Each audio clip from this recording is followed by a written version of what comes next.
This is the Riot Squadcast, a supporter-driven show dedicated to LA Galaxy news, information, and opinions. Here's your hosts, Ed Rodriguez and Chris Zero Cool Tucker. This is the remedy, the separation, Tupac of my generation. Whoa. Welcome to the Riot Squadcast. My name is Ed Rodriguez. And the man in front of me, I just want to just stare in his eyes and just never look away, is Chris Zero Cool Tucker. How are you doing, buddy? I'm well, sir. I'm, per usual, exhausted to no end, but doing okay. Another win on the bounce. Everything's going fine. Life is good. Babies are healthy. Not true. Damien's got a cold. Whatevs. Forgot about it. Not going to lie. But now I'm back in. Let's go. I'm good. How are you doing, sir? Doing well, man. Doing well. Yeah, it's a fine Tuesday evening here in Gardena, California. What up? And also in the studio, as always, maybe not to our liking all the time, but you know, whatever, is producer Ben. Producer Ben, how you doing, sir? Well, I was doing all right, man, but now I'm not feeling so good about myself. I just gotta always neg you, Good. man. Gotta keep you where you, gotta keep you in your place. I was doing great. I was feeling good about myself. I come in here, I'm like, dang. Place. I'm just Nice to see you, sir. Yeah, man, everything's going all right, then. Yeah, man, everything's good, man. Little of my youngest had her soccer tryout for her travel team, so that went all right. She's 2.5 weeks removed from being cleared to play, so it's a little tenuous. She went into like a collision with another little girl, and I just kind of cringe, But she did all right. Ben's like, my baby. Yeah, Don't hurt my baby. that was very much how it was. I was like, man. So I don't know. Ben's more like the father, like, hey, get up. You'll be fine. You're embarrassing me. He didn't have sons. I'll be She'll like, be who's okay. fat now, bitch? I like the Talk- bitch to really to drive it home. That's your, 7-year-old daughter that you're screaming at. Hey, man. Well, what's the one you have a rivalry with? That's the That's one. the 7-year-old? Yeah, that's the one, yeah. So, how old is she? 7. 7. Okay, I got it right. Okay, cool. Yeah, she's the mean one, man. She's like, I don't know. I don't really want to call her mean. She just doesn't have a filter. No, I'll call her mean, dude. Yeah, Maybe it's you. You ever think about that? it's possible, but I don't think she got that from Laura. So No, Laura, she's a lovely woman. The women of the Riot Squadcast they're all angels, saints. Tolerate our nonsense. yeah, exactly. I think it's definitely like a Ben trait. Ben's hateable. Like, I'm not saying I hate him. I'm saying if someone and hated him, Chris is I'd not saying that he understand. hates Ben's 7-year-old daughter. No, I'm saying I understand Ben's 7-year-old daughter hating him. That makes total sense to me. Yeah, I get that too. I understand. I'll own the hateable. All right, cool. Yeah. But your kids are doing okay overall. Yeah, Babies are overall they're doing fine? good. Yeah. Right. Damien's pooping a whole lot lately. And Come on, man. What? Listener Steven does not want to hear about This your. is what I don't understand. Dude, we should explain this. Yeah. Someone came up to me. It was listeners. I was Steven. Shout out to Steven. not gonna lie, almost 100% wrecked by the time I saw you, Steve. Both of you. No disrespect. Oh, no, both of you. So it's fine. Okay, good. That Yeah. makes sense. And his general opinion was I talk about Damien pooping too much. Oh, it's probably like every episode, I would say, or every other one. It's really big in my life. Yeah. Like I don't really think he understands that aspect. Is like 75% of my life is when has this kid shit? How much did he shit? Is he shitting now? When will he shit next? Like that's most of my day. Steven, I'm sorry, man. You just hit Well, those. I'm not talking about him shitting now. I'm saying Hit that skip button. You'll come back to it. And 30 it'll seconds. be fine. Well, no, I'm not talking about him, his movements. Now, but what I couldn't understand is you and I have discussed in front of the gentleman, not Stephen, but in front of the person in question, we've discussed Gilbert being raped by a bus driver, and he didn't have a problem with that. He had zero issue with that. No, man, but poop. I even mentioned it. I was like, I talked about, and I pointed at Gilbert. I was like, I talked about that dude getting raped by a bus driver, and that's fine. And then that guy gave me a video game of which I never really apologized for. That was fine. That was totally above board. I mean, that is expectations. An infant. He has a bowel movement every now and again. But I digress. It never happened again, Steven. Sorry, apologies. But I mean, I just want to quick shout out to all the people who came up to us and said hello That's pretty awesome. on Sunday. It was very nice. Very kind words from everybody about the show. We really appreciate that. Mm-hmm. Do you want to give shout outs now? Or do you want to wait? You want to give shout outs now? Let's do it now. Yeah. So first I want to give out a shout out to my boy Albert. My dude does a blog on the Galaxy. It's called focusonthegalaxy.home.blog. Check it out. Got to get a shorter URL. I mean, I don't know what he's got to do. or buy a website, but Either one. it's free, dude. So Albert, can't hate. I've got one. If you want to hit those keys a little bit, we got one. Might want to drop something on there. Yeah, what is that? It's riotsquadcast.com. So Oh, yeah. we got t-shirts on there. But yeah, focusonthegalaxy.home.blog. You can go check that out. Pictures of Damien's poop on there for Steven if you want to find it. Dude, he's walking his dog when he's listening to this right now. As Erica's point was like, so he's picking up dog poop while he's walking it, but he can't hear about 7 seconds.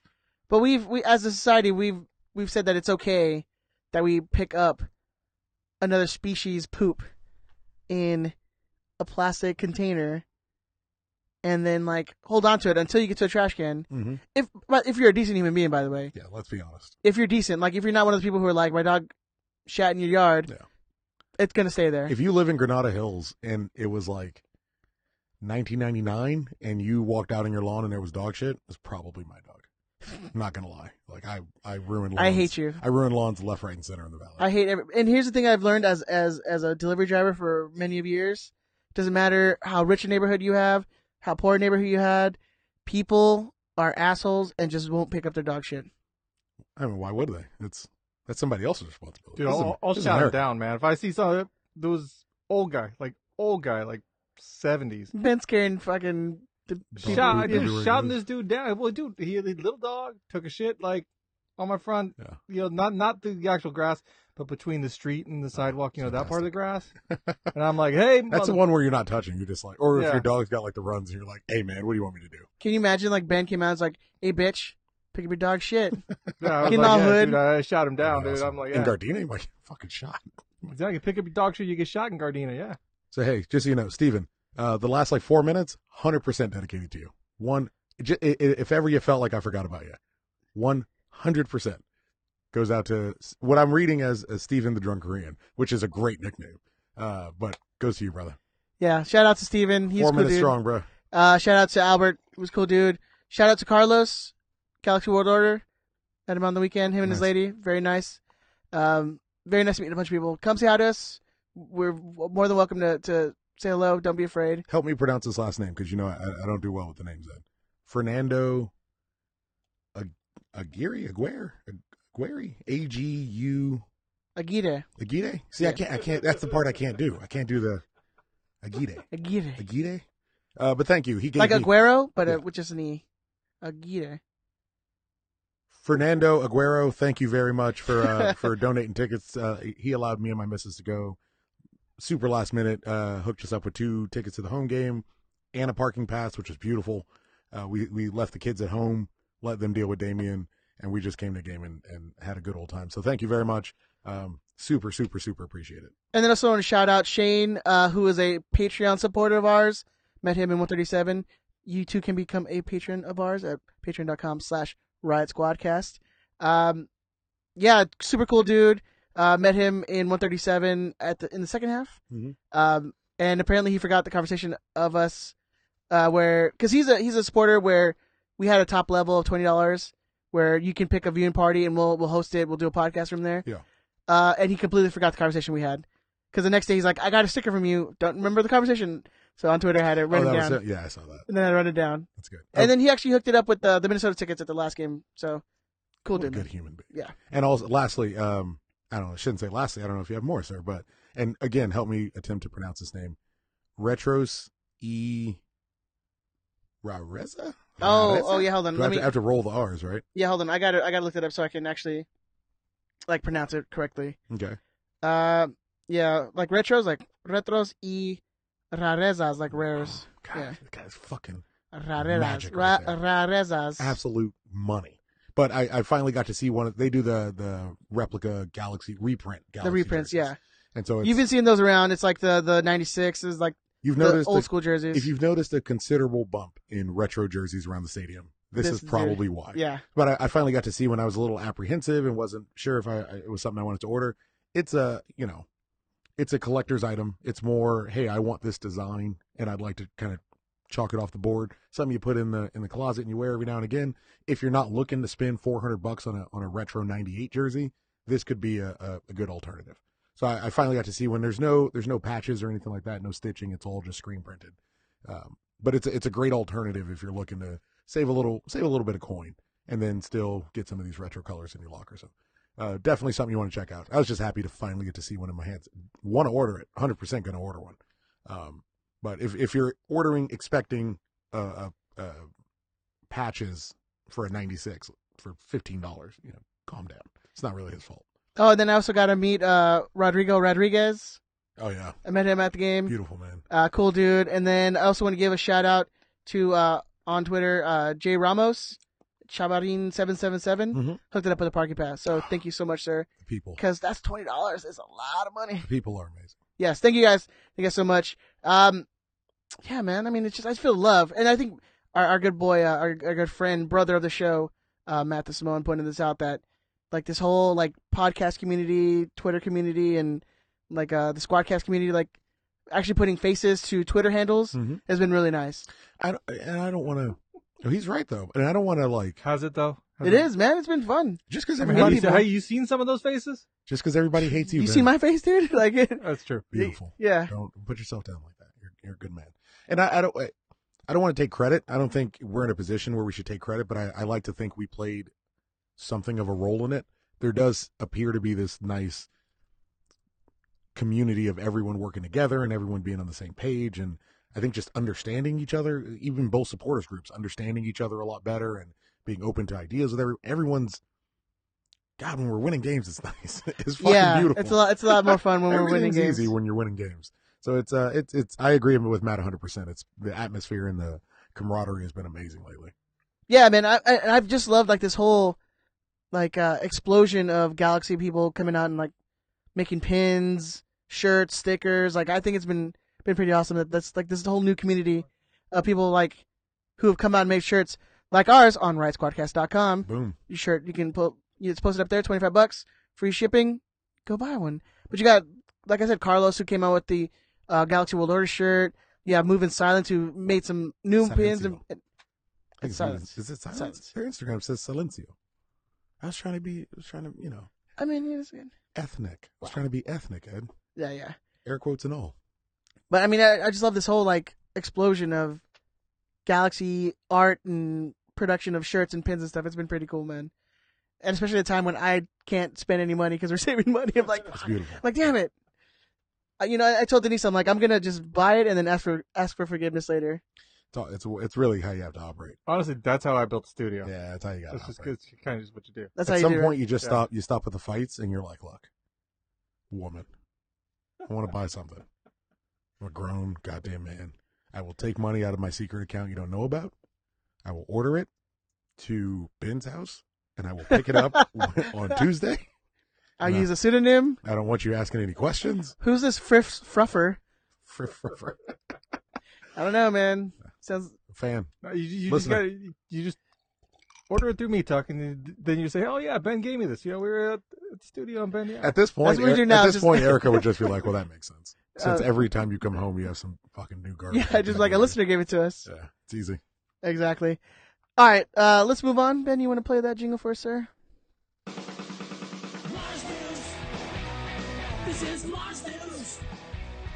It's not real news. This is just Mars News about stuff and things we want to talk about. Mars News. This is Mars News. All right, so not a ton of Lars news this week, but since there's a game on Friday, and we have been building this community of Galaxy fans all across LA County, Ventura County, San Diego County, everywhere. Galaxy fans everywhere, baby. We rule the world. There is a ton of viewing parties again, so you can go to ACB's social media, Lars social media, and you see the countless amount of viewing parties, probably very close to where you live or where you work, because it is a Friday night. Yeah. So more likely you can get off of work and then go to the viewing party. Yeah. Exactly.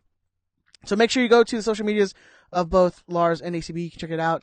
They're all posted there. Good one. As always, 138 SC is still running. Go Go ahead, get yourself signed up. I think we're close to 200. We're don't you worry.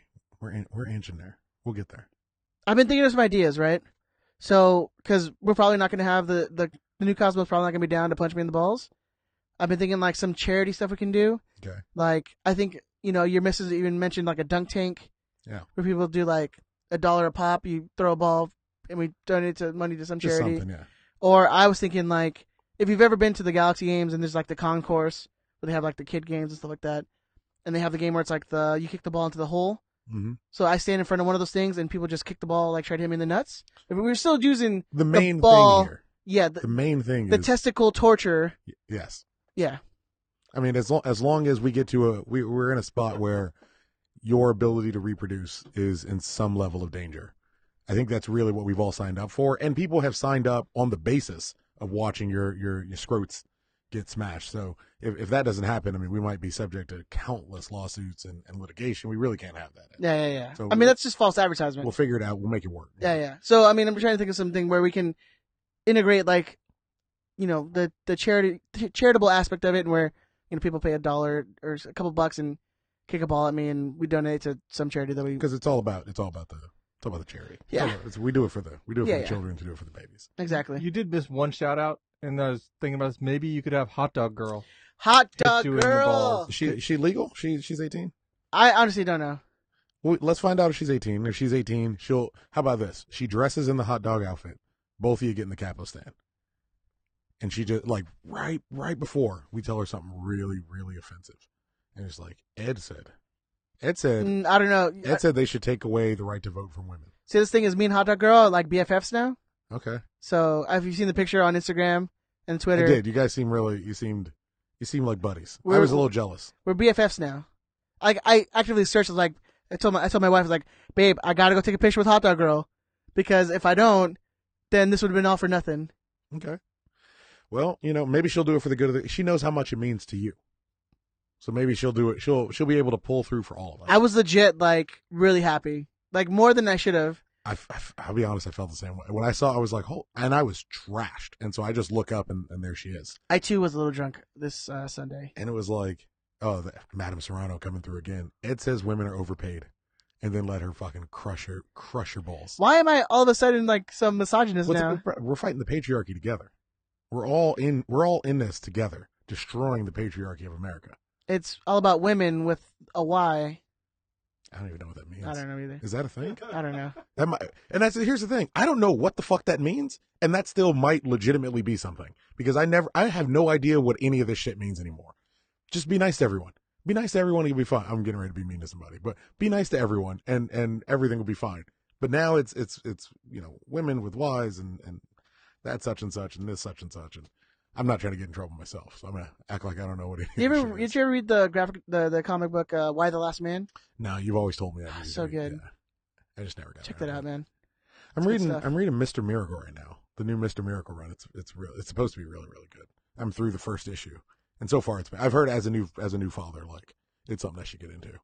But I don't know. Check it out. There's something that I want to check out that I haven't. Someone can peep me on this. Apparently, there's like a Wolverine podcast. Yeah, all they cover is Wolverine. No, they do like a teleplay basically. Oh, they like read issues Is that what it is? and break. I've heard of it, and I heard of it. I feel like I heard of it like a year ago. So I'm not entirely certain, but I feel like what you're saying is right. They take issues surrounding Wolverine and break it down like like those masterpiece like radio theater, shows. but I'm Yeah, not, like little radio shows. and then they act out the like comic book. back in the old days, the 1920s, eh? It's weird how you do that. You just slide Right into it, baby. smooth. Like butter. But they go through these comics and explain and tell a story through a podcast format. But it's comic books. It's like Wolverine. It's Wolverine. Yeah, it's good times. You heard of that? All right. If I can tack something onto Lars News Yeah, quickly. yeah. If you're looking to maybe Lars doesn't have like a specific charitable outreach this week that you can get involved in. Cosmo retweeted a GoFundMe page for Sonia Ramirez, diehard Galaxy fan. It appears she passed away in the last few days. on March 15th, she suffered a medical emergency that we can only describe as a stroke, and she never woke up. Our family has been holding vigil and praying for 16 straight days, and there was nothing more that they could do for her. So she's passed on, unfortunately, and they started a GoFundMe page. We're going to retweet it. Lars has retweeted it. I'll retweet it from my personal account. I'm sure Ben and Ed will from theirs as well. But you can also just go to GoFundMe.com, search Sonia Ramirez, and it should come up. Yeah, all our wishes are with the family right now. That's terrible, Yeah. man. And it's Galaxy fans, man. It's there for the grace of God. Go I. Be with, help out, your fellow G's people, Yeah. Kiss your Your babies, fam. hug your loved ones, and there you go. Do what you can. All right. So if you are listening to this on Tuesday night, we are live on YouTube at youtube.com/Riot Squadcast. If you guys can do us a favor, man, subscribe to the channel and like the videos. We appreciate that. If you're listening right now, share the live chat you're in right now. Add it to your peoples. And then, if you guys do want to call in with any topics we're talking about or have any questions, give us a call at 562-641-5277. That's 562-641-5277. All right, we're going to do like a hard pivot. Hard. We should do something a little funny before we move, because it's just, whatever. Let's just get into it, man. Fuck it. Let's just get into it. So if you listen to this Monday's podcast of Corner of the Galaxy, you would have gotten the little retort from Kevin Baxter on the whole Galaxy, Twitter war beef that's been going on this last couple of weeks. And so, I think this is mine and Chris's rule. We don't listen to anyone's podcast before we record ours. Correct. That way we don't get, information that we feel like we might have gotten from the other show, something like where, if we say a certain point, like, oh, you know what, I might have gotten that from the other show. So we don't really listen to the other shows before we record our own. But so if we've ever been mentioned and we don't talk about it, like this that's is the reason. Yeah, that's the reason. But Not today, my friend. not today. Our good producer Ben hit us up and was like, "You guys probably need to listen." Oh, you're not the only one. I was specifically implored by multiple people, hey, this is the week to break your rule. Like, if ever you were going to go ahead and listen to it ahead of time, this is one. Go ahead and toss him a download. Gassman's podcast, it's doing all right. He's got a couple listeners, but go ahead and toss him one extra download a little early this week. All right, Chris, because I know you came in here pretty like That's pretty hot. I'll pretty be hot. Admittedly, I was pretty hot. I'm not gonna lie. I swore. I cursed a time or two. When I called Ed, I was like, as soon as I heard it, first thing I did is a call. I'm like, Ed, you got to listen to this fucking shit. And I told him, I was like, "Hey, dude, I don't listen to other shows before." I was He's like, "No, you're gonna have to listen to it." This is dude, I was just as hot as you, Tucker. I was pissed. well, it's. I mean, Let's go into. I mean, let's just go into it. Let's not beat around the bush here. Baxter went on, as usual, is on the Monday show of Corner of the Galaxy, and Josh wanted to give him some time to explain his newsletter about not comparing, but also comparing the Galaxy supporters groups and LAFC supporters groups. Mhm. Well, you don't want to say and LAFC supporters groups. You want to say Galaxy supporters groups. Meanwhile, LAFC supporters group. Yeah. Parsing words. Yeah, dude. And this is with all due respect to Josh. That was unlistenable, man. If anything, I'll be honest. If anything, I like Guessman more now. I love Josh Guessman. He's a good guy and a friend of mine, and came out of the press box on Sunday to talk to my obviously inebriated ass. And overall, a good guy, and man, that guy's got some patience. He's got the patience of a fucking saint. Obviously he's got patience because you see what he engages with on Twitter, and you see what he deals with a lot of people, and people in the stadium wanting to talk to him and all types of shit. But fuck, man, they've got a bond that I don't get. I was upset for him, to be honest, because there's this one moment, and hey, Corner of the Galaxy, go listen to him. If you don't already, and I would be, why are you here? But if you don't already, I'm sure you should go listen to the last one. There's one moment in particular, and I don't know what their relationship is, and I'm not, that's their business. There's a moment where he goes, well, look, I know you went to Arizona State, Joshua. And I was like, oh, fuck that fucking guy. Fucking condescending prick goes on this dude's show. Realistically, goes on this dude's show and is like, oh, you're going to look down your nose at the guy. hit end call. I've listened to Guessman's solo shows. Hit end call, fucking run the rest of the show by yourself. It would have been, we could have closed this whole goddamn studio, moved on with our day. Never recorded another Riot Squadcast. I'd be done. I'd be 100% done. Yeah, my thing was it just sounded like I got straight from the stands. If I want facts, I'll go straight from the stands. He just came off, condescending, like unnecessarily. You guys don't know the meaning of meanwhile. Yeah. Like here's the dictionary definition, and like, dude, come on. And that's the thing. I'm a condescending prick. Like I understand that about myself, and I'm okay with that. I've swallowed that pill. I'm not condescending to you. I'm not condescending to Ben. Like you're my friends. You're the people, we all kind of do this project together. We all have a good time together. I didn't understand that. And that, I don't know why it unnerved me so much. Like it genuinely fucking bothered me because it's like in this one moment. And if you listen to Josh, he is consistently trying to give him outs on a bad situation. Like that's what I took from it. And if anyone disagrees with me or wants to correct me, whatever. But I looked at it like him saying, hey, so Baxter has one point where he goes, go read through my articles, tell me where I'm factually incorrect. Tell me where what I've said is factually incorrect. To which Guessman is like, hey, no one is disputing the facts of what you're saying. They're saying it can be read this way. And if it's read this way, this is how these people are going to react to it. And if it's read in the way in which you intend, which is not happening, then that's the way these people are going to take it.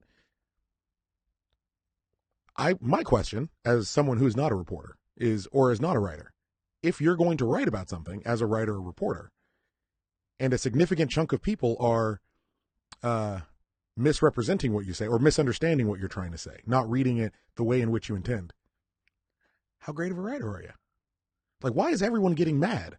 If what you're saying is clear and concise and easy to understand, because you're talented, presumably, and I'm not even going to sit here and say he's untalented, because I still think Kevin Baxter is a very good writer. I think he understands what he's doing. I didn't understand. I think that's the thing. He clearly knows what he's doing. Yeah, I didn't understand going on that show and in that moment, and what that show, the beginning of that show anyway, was billed as was, hey man, here's your what is it, your Mea Culpa, whatever. Fall on your sword, move on with your day. Like I told you when we sat here to record last week, when we said off mic, what do you think he needs to do next? And I was like, probably pipe down, take your lumps. It's going to last for a week. We're winning. Everyone's happy when we're winning. We're winning. Sit back, take your lumps for a week and a half, move on with your day. Everybody's going to be fine. I was fine. Everyone seemingly was fine. You know what I mean? But it's like it's a defense. And it's not, yeah, man, yeah, I get it. For 10 years, the Galaxy have wanted to move all supporters together. I get it. 3-2, 5-2, or whatever. The way that Baxter makes it sound is like they consistently are like, hey, guys, we need you to move over to be one group. Which is not true. Which is not the case. Not they've asked us like twice in like 10 years. I can say this is a strange thing to that point. I can say in my time in Lars' leadership, I had the conversation probably 3 times about moving to the North End. And every single time it was, this is what we would like to do. Right on. I understand. I get the reasoning for that. But that's not what we're doing. That's not what we're about. As we had in the honeypot conversation episode. If you want to move us, if you're going to force us to move, well, that's your prerogative. And then we will react to that as ever we will, and it'll all get sorted. But the conversation always came down, we would like to move you. No, thank you. Done. Move on with your day. Everybody's fine. We're done. We're done for the year. It's a one-time conversation thing. Done for the year. If that's what they wanted to do. If that's a big conversation. But your article was about Mexico. Your article was about the Mexican national team having a second home. It was so it's like his newsletter, yeah, which is basically just like a rundown of like, hey, this is what's all happening in soccer, whatever. But it had nothing to do with anything. I mean, it's just like, and it just goes back to to me, it just goes back to the whole like, it just sounded so condescending to not only to the listeners but also just the fans in general. As in, we didn't know what we're talking about because we apparently don't know the word meanwhile and what it means. Or we don't know the etymology of meanwhile. Yeah. I don't know the fucking national country of origin for the word meanwhile. Or Guessman doesn't. Who again? You're on that dude's show. I mean, with all due respect, and we all crack wise at Josh, and he's the Boy Scout of Galaxy podcast world, and he's you're on that dude's fucking program, man. Like, and I guess if he's cool with it, if that's a relationship, then that's your relationship, and that's not my business, man. That's between the two of you. But I mean, I listened to the beginning of that, and I was like, all right, well, now I understand. Now I get it. Now I get why people are having the feelings they have. Because I think here's the and I think I mentioned it before, is that Joshua.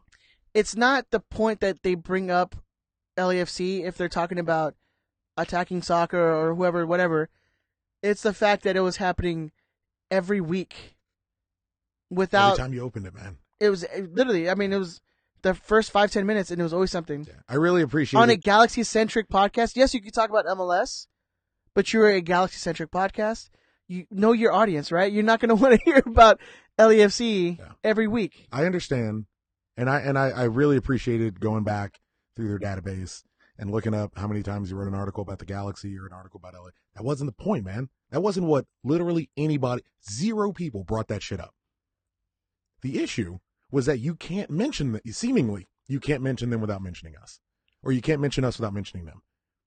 Like, there's a part of the show where he's like, and again, you should 100% go download and listen to this and build your own opinion. But there's a part where he's like, I don't know, like Dodgers fans, when the Dodgers are winning, they're not looking across the street to see what Mike Trout and the Angels are doing. Like, if the Dodgers are hitting home runs, they're not really interested in what the Angels are doing. But for whatever reason, like the soccer fan base inside the same city, they're always looking, they want to be the best. It's like, well, no fucking shit, man. You're a sports reporter. What are you talking about?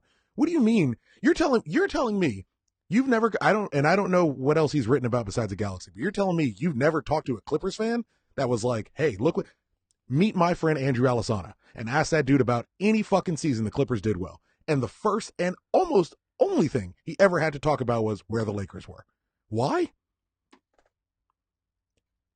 You're an inner city fan of a sport team. Like, you're looking across the way to see what your rival's doing. And in soccer, you don't fucking understand that? What are you talking about?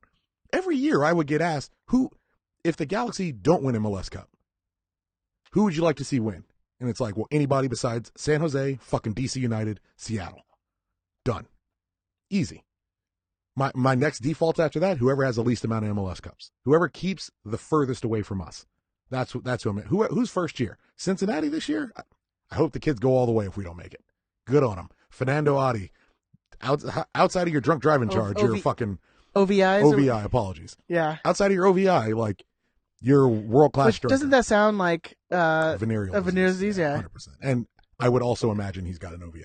Or like, it sounds like a UTI. But there you go.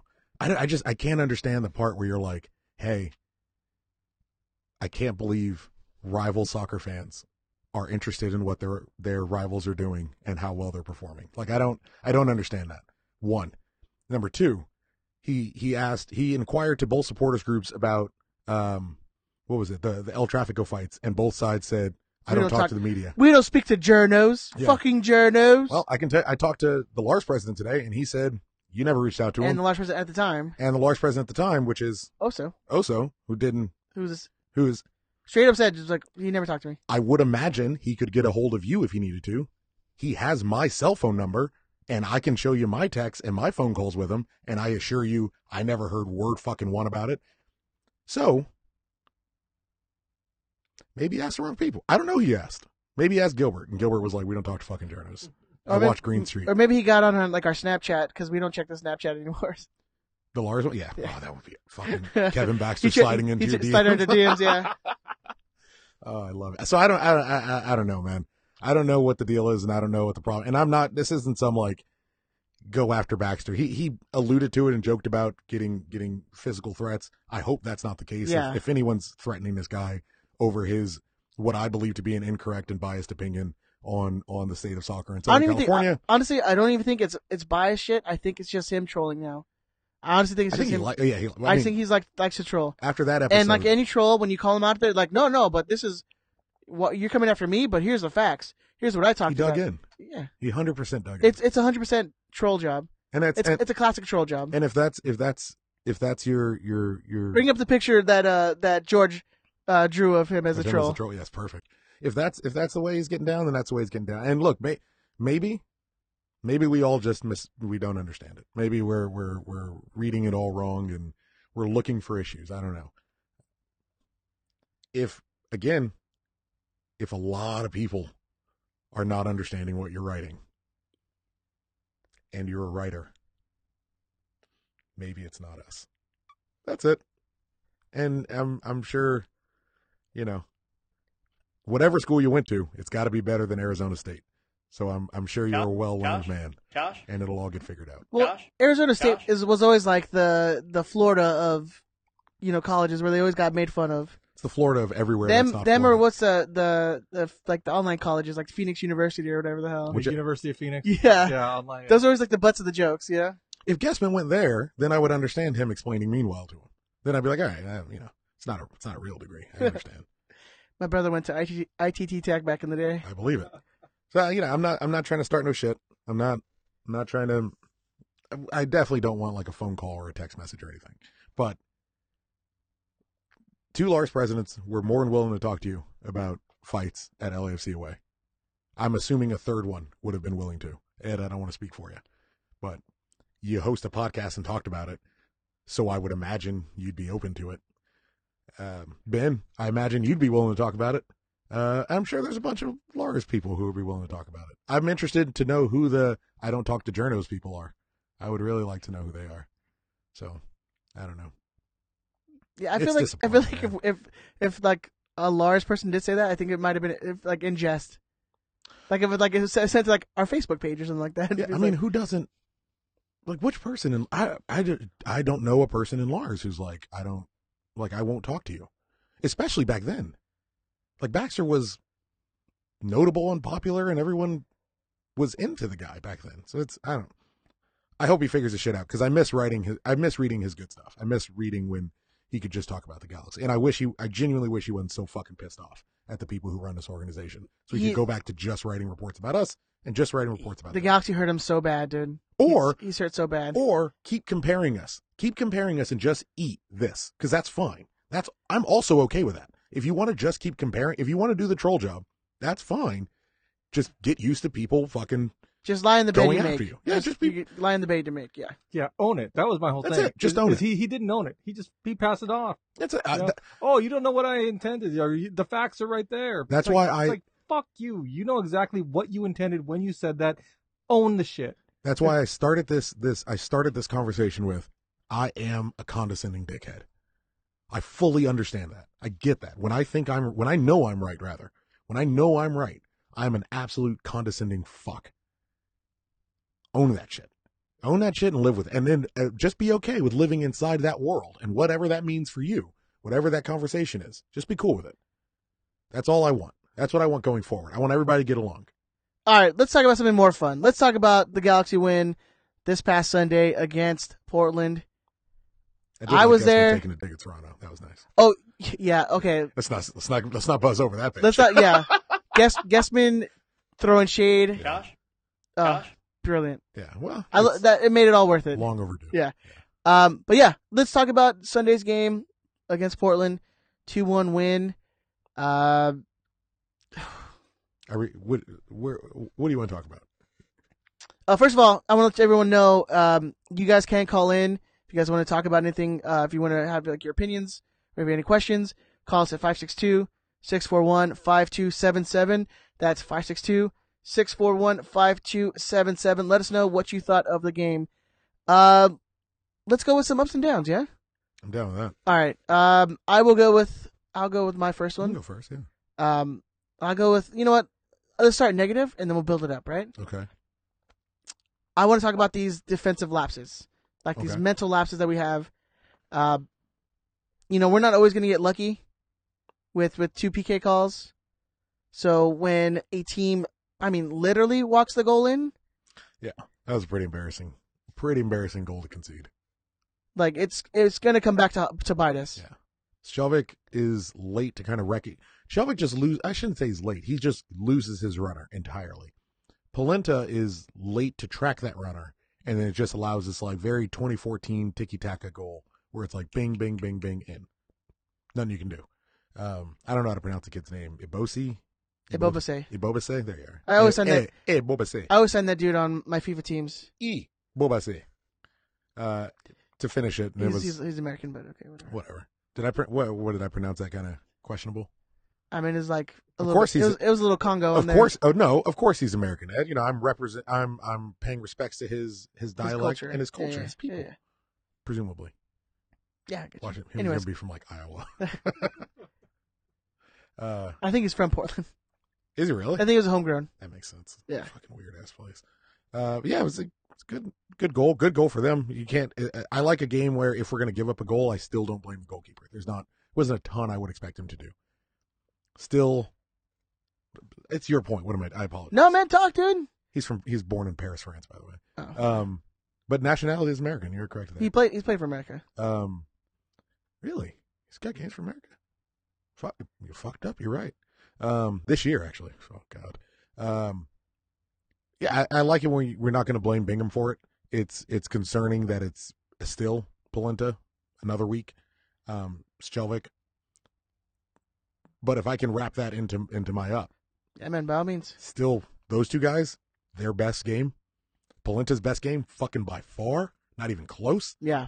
Skjelvik, as an attacking threat, I mean, he is an entirely different player than he was last year. As an attacking threat down the left side, most of our attacks came down the right. But if you look at heat maps for Skjelvik, he still spent the vast majority of the game basically at the midfield line. Like, he's still involved in the attack. We were pressing so high.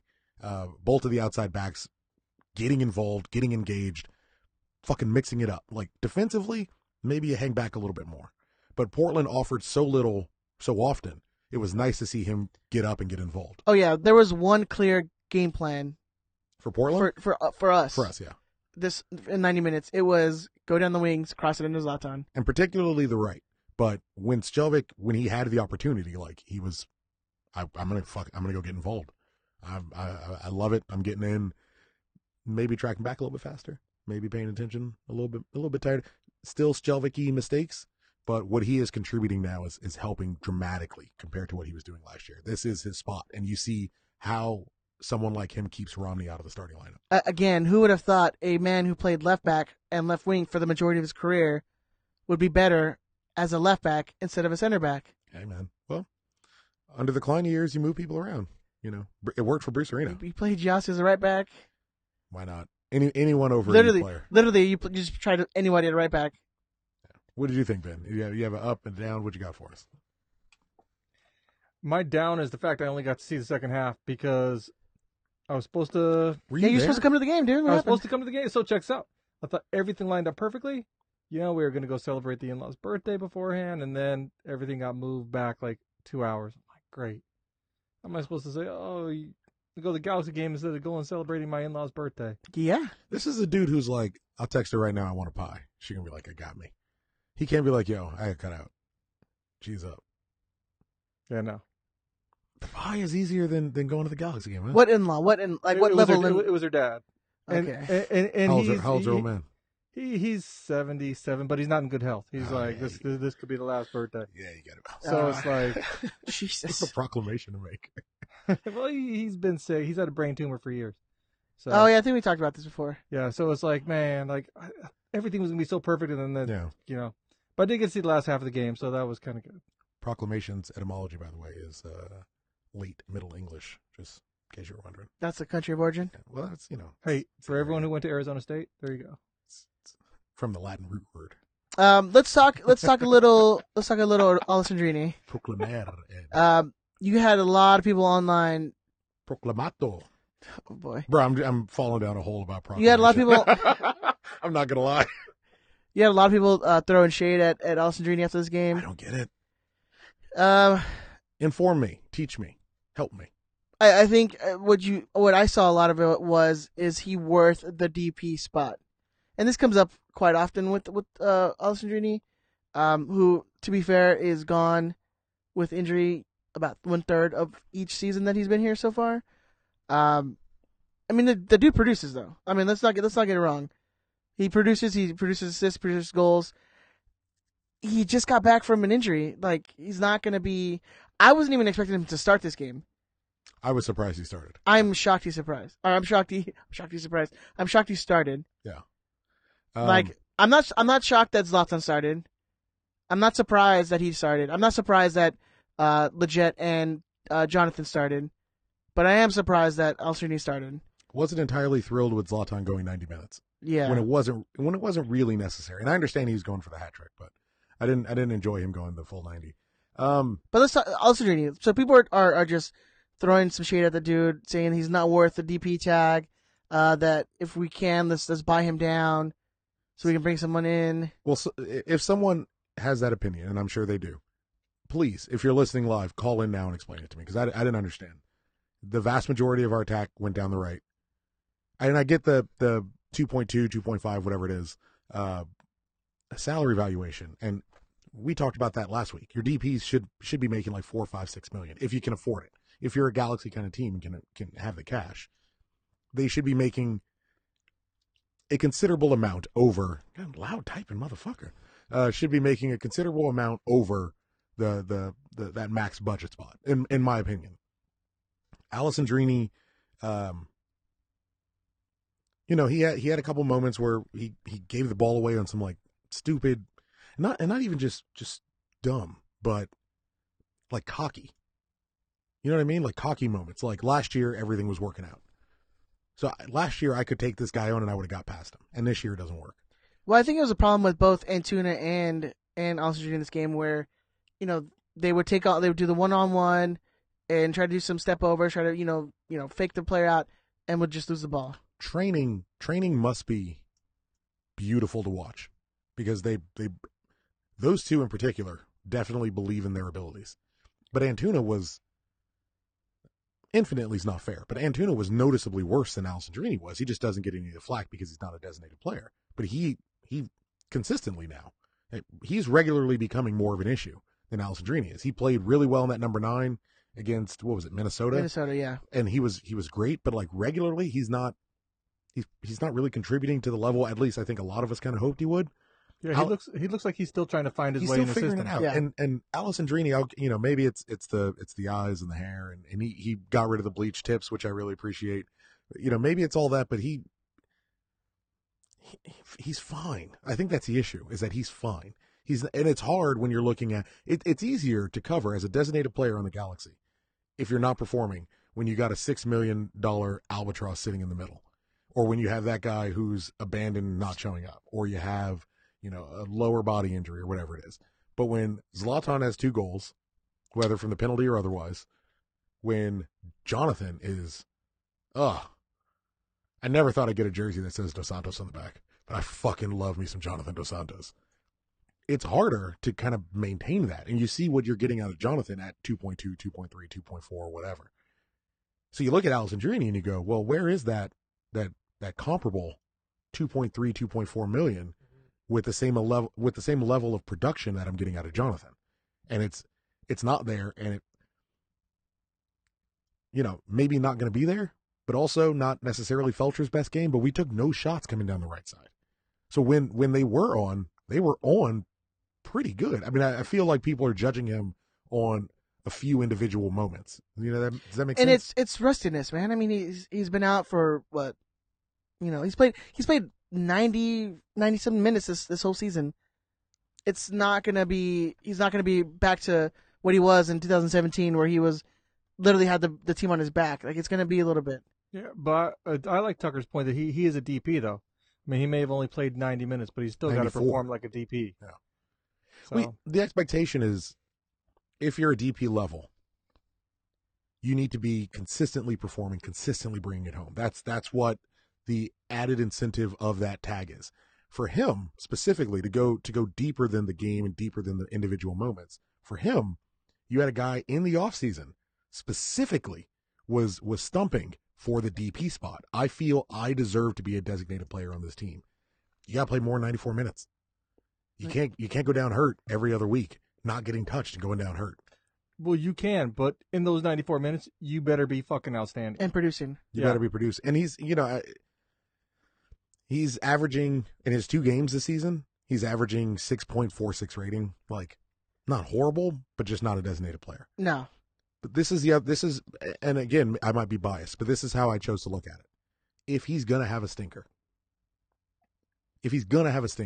let it be in a game where we dominate as much as we dominated. If he's going to have a stinker, let it be in a game where the side he's playing on is where the vast majority of our attack is coming down and we're succeeding. Like, if that's a stinker from Alessandrini, I'm good. Yeah. I'm fine. At least in this moment.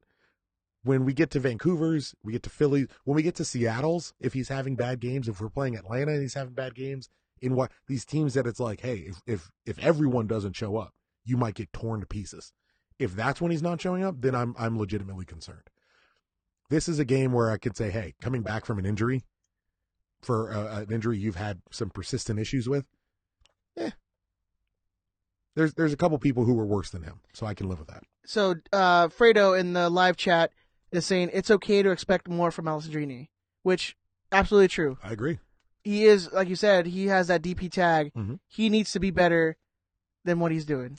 I agree with that, Fredo. I just think it's unfair to say he shouldn't have the DP tag because of 2 games when he was out injured. I think from what I read was that it's just more of, it's not the protection that we need from a DP, or we were getting from a DP. It's not someone it's someone who's not staying healthy. If we could pay somebody $4 or $5 million mm-hmm. to get his numbers, but also be there for the entire year, then wouldn't it be better? Yeah, I mean, absolutely. The question is, do we have the $4 or $5 million to pay that person? You know what I mean? Like, we weren't in a position where we were just shuttling out. If we can trade him, and you can bring someone in for $4 or $5 million who's going to give you that production that's willing to come, and for the Galaxy is enough of a built-up name.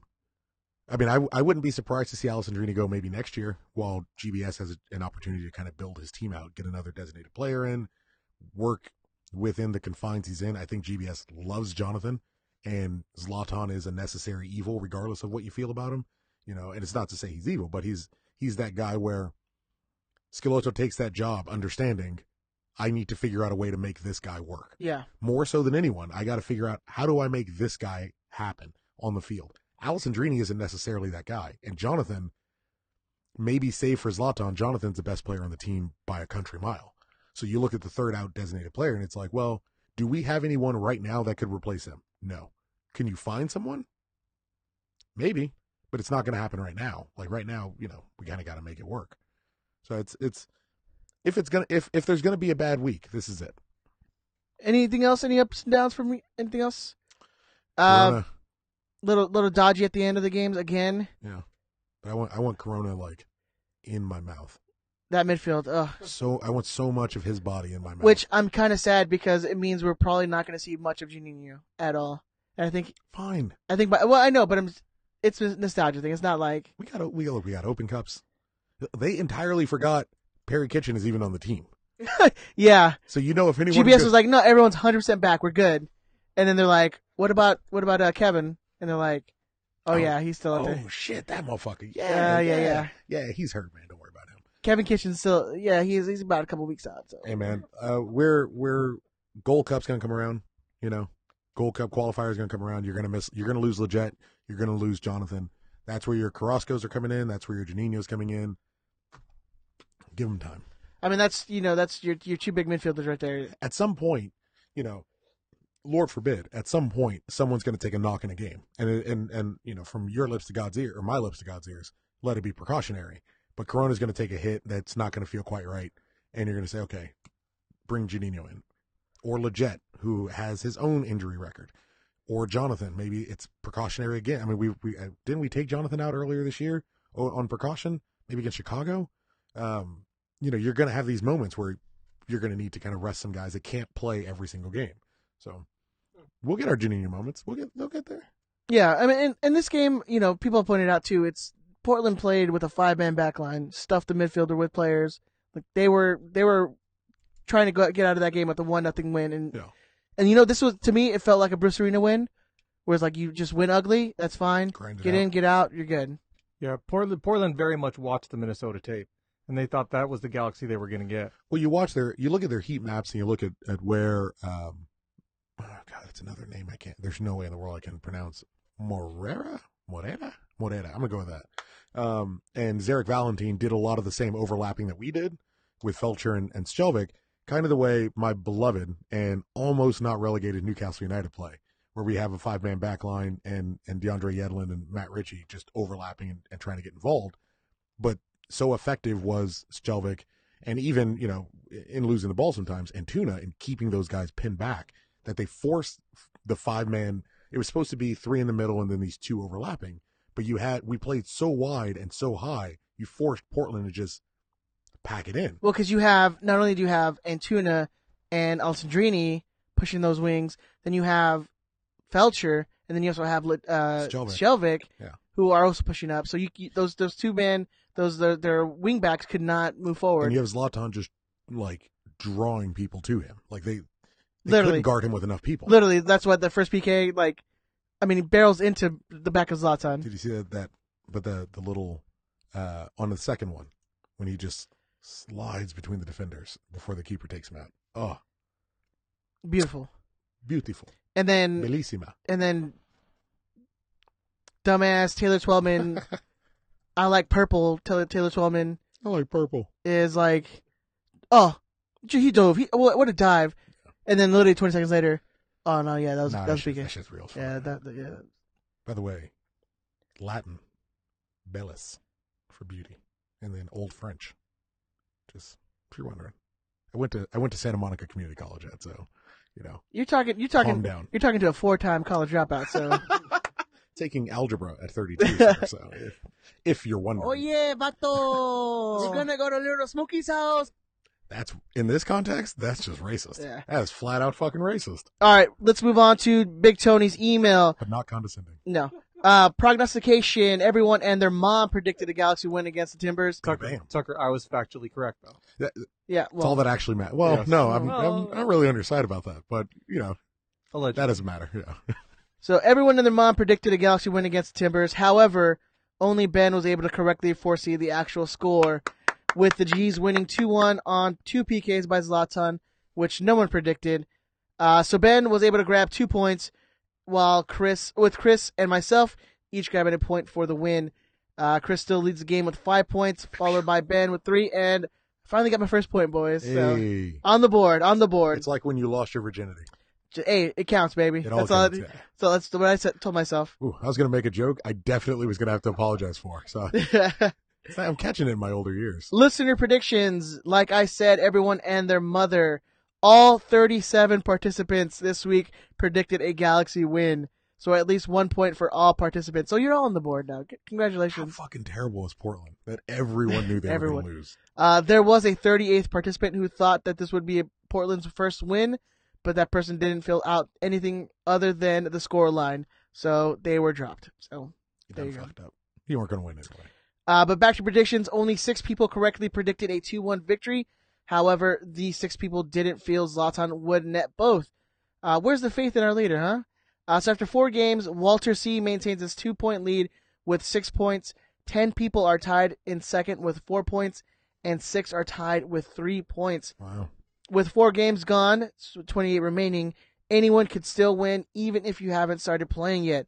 6 points, man, that's 2 games if you picked them right. So you're right in there. It's right there. A few correct predictions, and you could be up at the top. Capo Supremo Andrew insists he is just giving everyone a head start, but will soon join the fun and win it all. We'll see about that. This Friday is the game against Vancouver. They'll travel north to take them on at BC Place. Vancouver is another woeful team, having only managed 1 draw in their opening 4 matches. They were able to get their draw against second place Seattle. It was a 0-0 draw. It's a very exciting game. So maybe Vancouver is improving.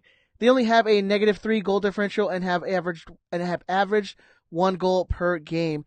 The last time the Jeeps faced Vancouver, they pulled off a 3-0 win for interim coach Dom Kinnear in LA. If you'll remember, that was another 2 PK game with Zlatan scoring 2 goals and then handing over the second PK for Alessandrini to score his 10th of the season. Historically, LA has had the better of Vancouver, compiling a record of 10 wins, 5 losses, and 5 draws. However, the Whitecaps have been much better when hosting the Galaxy, where the G's have 2 wins, 3 losses, and 4 ties.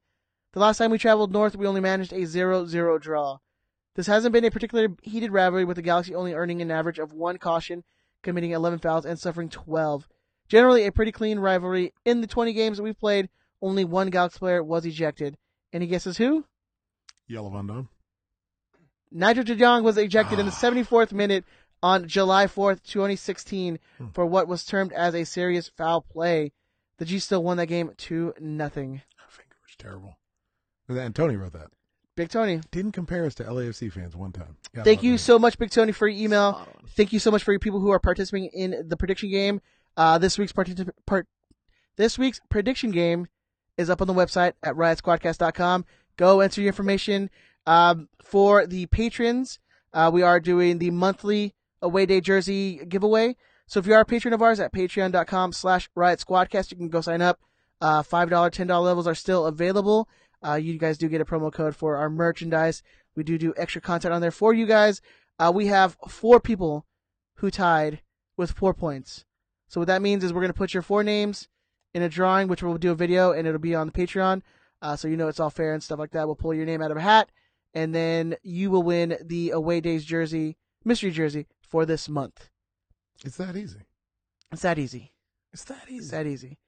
And then going forward, it's a monthly winner, so whoever gets the most points that month is the winner for that month. So there is a Patreon subscriber who's going to make their money back on an Away Days jersey this month. Yep. It's beautiful.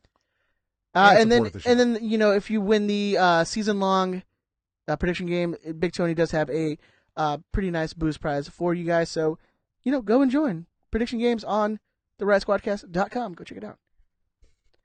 All right, and then speaking of away days, yeah, while we're on them, may they as well are get it out back, of the way. sir. Away days jerseys, Friends of the show. friends of the show at awaydays.com, awaydaysfootball.com. I mean, if you guys have listened to the show, you know, Away Days is one of the premium soccer sites. You can get a $25 mystery kit. Yeah. Our good friend, again, talking about, you know, this is a Matt heavy It's a Matt heavy show. My dude got 9 jerseys from Away Days so far. That Squadcast promo code. That Squadcast promo code, man. Squadcast is a promo code. You can get 15% off your entire order when you go to awaydaysfootball.com. They have shirts, hats, beanies, stickers, they have a mystery patch that you can buy, Chris. I still haven't got one of Still those. haven't got I should one of get those, one yeah. right now. But you know the you know, your favorite thing, our favorite thing is the $25 mystery kit. You pay $25 and you get shirts like what, Valencia, Celta Vigo. Someone got a Rangers jersey, a Basel jersey, Nottingham Forest. Matt got a Yeoviltown. Matt got a Yeoviltown. And then the FC Copenhagen. He got an FC Copenhagen. We've spotted Olympiacos home and away. That away one though, that's the one you want to get. That's what your boy got. Ooh. That's what your boy was wearing today, actually. I'm surprised you're not wearing an Away Days jersey today. You usually like rocking the Away Days jersey. Yeah. Jamie Bacon in the live chat. Oh, Patreon subscriber, friend of the show, good people, helped take care of me on Sunday. Lovely human being. She has 4 Away Days jerseys. Ooh. Supporting the show. Away Days football, number 1. So, and correct me if I'm wrong, gentlemen. Number 1 sponsor in all of the Galaxy Podcasts universe. I'm gonna say they're the number 1, especially in my heart. Sold. I think they're the only one. Yeah. You can follow them on Twitter at Away Days Football. That's FUTBOL. Or go to Instagram and follow them at Away Days. Make sure when you guys are, you know, when you go to awaydaysfootball.com, you order your jerseys. Once you get those in with your promo code SQUADCAST, because you can get 15% off your order, tag us in your photos. Tag us with Away Days. Let us know. We love seeing you guys in your jerseys. Send us photos. I swear we won't, like, take them in the back and be like a quick session. But you know what? You're beautiful people, so who knows? Like rubbing one out? Yeah, maybe. Oh, I'm 100% going to masturbate to your jersey. I'm not even going to lie. Oh, Yeovil Town. Somehow this is still better than my boy pooping. Because I'm not going to hear about jerking off to a jersey. That's perfectly fine. No, that's fine. So you guys can go to awaydaysfootball.com. When you enter your order, enter Squadcast in the promo code, get 15% off your entire order. Go do it. Go do it now. Do it to it, my dudes. Do it to it now. All right, moving on. We are moving on to Vancouver away. It's Friday, 7 p.m. on Unimas, and I think Yahoo Sports or something like that. I genuinely don't even know how to find that game. Yeah, I think it's Univision Deportes, isn't it? You know what? I can Chromecast that bitch. You can Chromecast it, Chris. Univision Deportes has a better app than Spectrum Sports. Spectrum is the worst. You know what? And I have a. Univision is much bigger than Spectrum Sports. That's the thing. Well, that's not even. I mean, yeah, it's But not, the problem that's is, like NBC. not even I an think. argument. Yeah. my problem is too with like this whole ESPN Plus app, because I was talking to you guys earlier, where it's been 2 days now since the game showed on ESPN, that I tried to watch the game this morning on my ESPN Plus subscription that I pay for, Yeah. and it still wasn't available for replay unless you have a TV provider, which, bitch, I cut You're the a cord cord. cutter. I'm a cord Yeah. cutter, baby. There you go. If you're looking for another way to help the show, hook Ed up with your TV subscription. Yeah, login give me your logins. so that we can review games whenever they're available. There, does that help? Thank you, sir. Appreciate that. The game is actually on Spectrum Sports. It's not on Spectrum. It's not on. Ben gave me wrong information. Good producer work, man.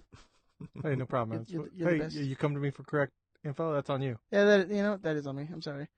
But yes, Vancouver is bad, very bad. They just got their first point against Seattle, who 0-3-1, right? is arguably a good team. Seattle, they're Yeah. way better than Vancouver, and they're better than fucking Portland. Like, decent side. Yeah. Always. I mean, Seattle's perpetually going to be one of those better than decent teams. They're, perennial playoff contenders.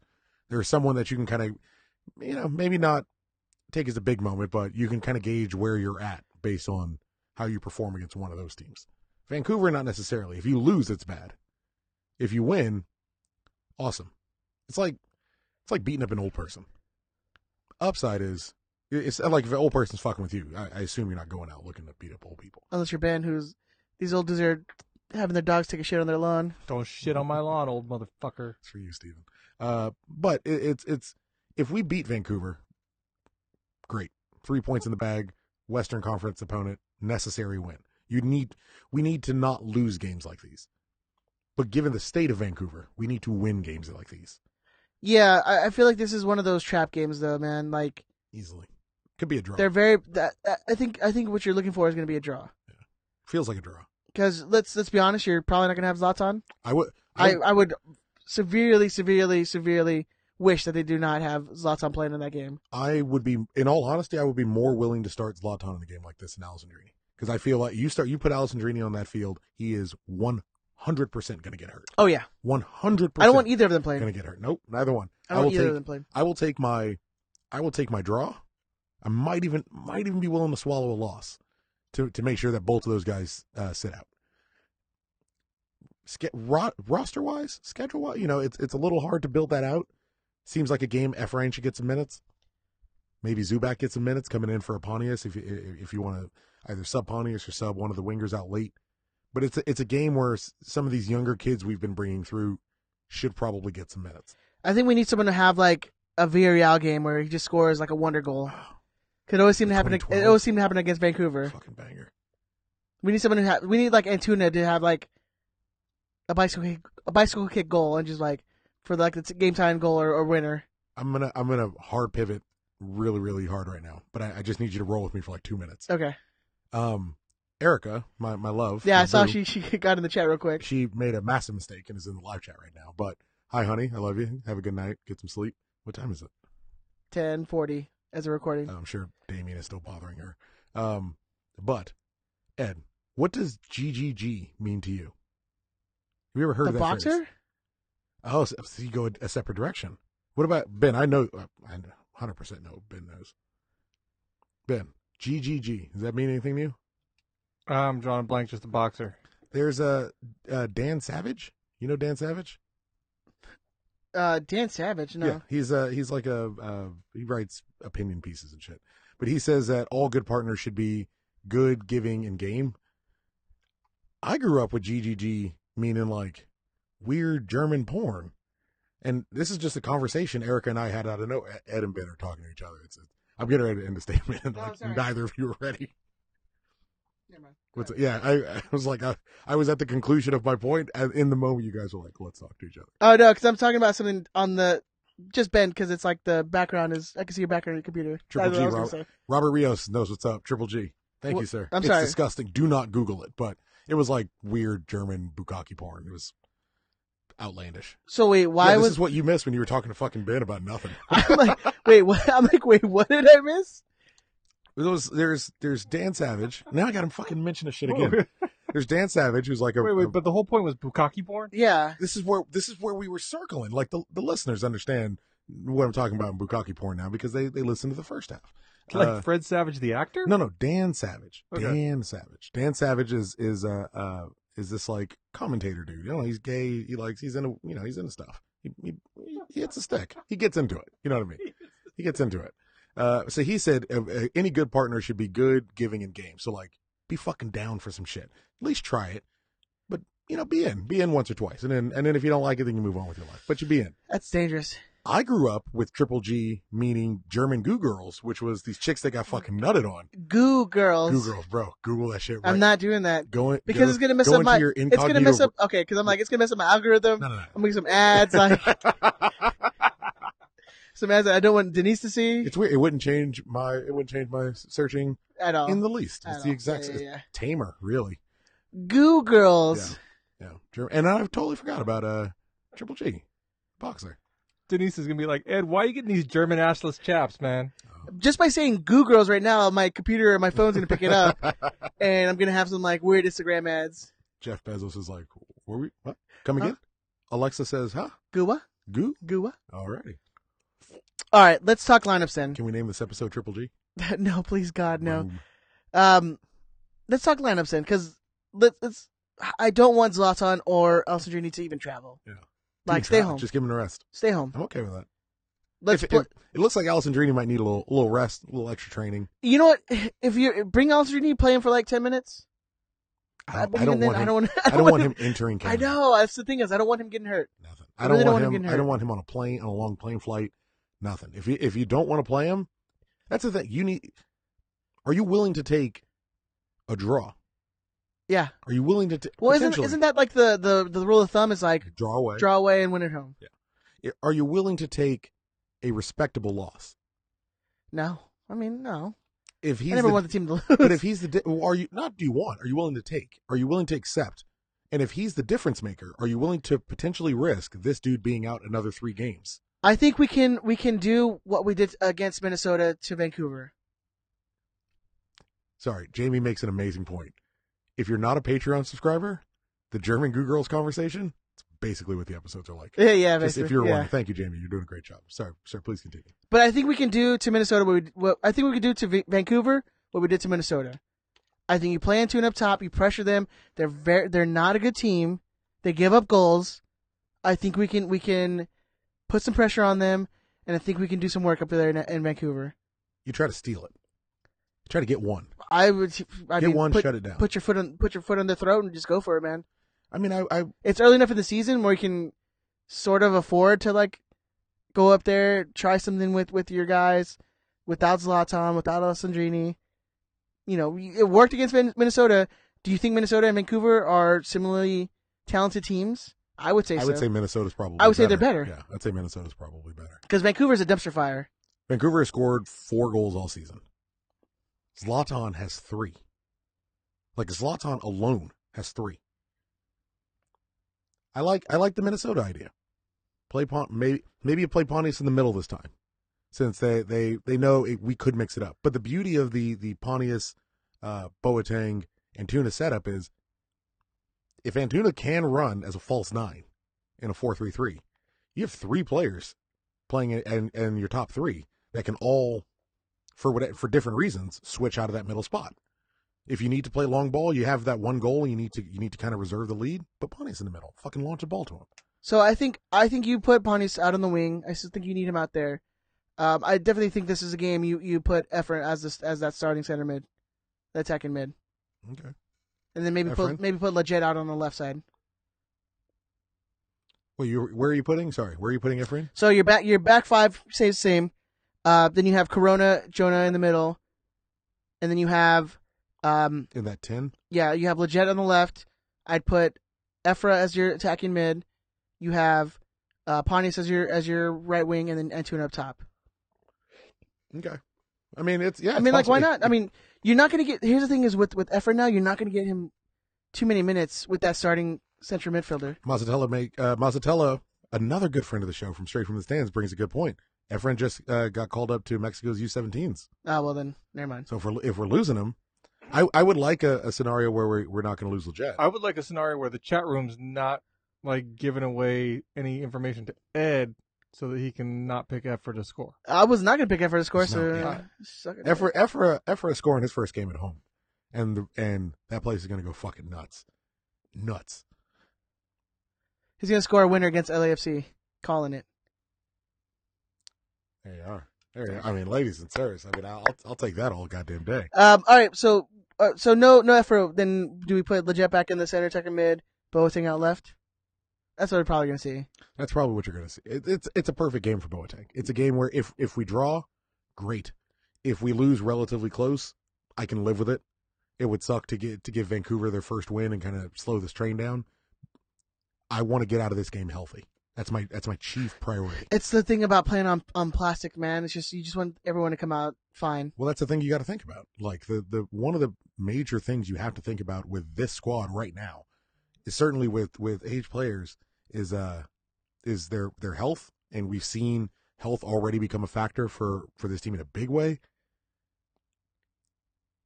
Vancouver's bad, but I honestly take a loss in health if it means keeping some of these people out. And Boateng is perfect for that lineup if that's what you're looking for. Maybe you see Juninho today on Friday. Yeah, No, I don't think so. You're playing. I would rather not play Leggett. I would genuinely rather not play Leggett. You know what? Yeah.